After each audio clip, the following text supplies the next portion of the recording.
Ewan ko kung sino taga po dito.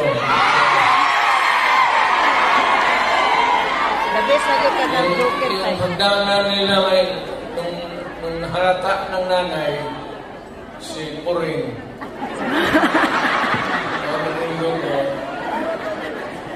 Nilipat yung aso doon sa hagdanan.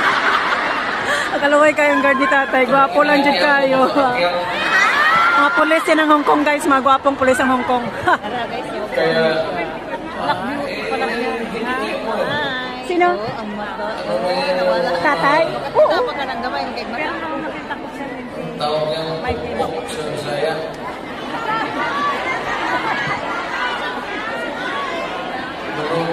Malutin mo lang karne, tapos ano ni tatay? dalawang araw, aso nila nagkakain.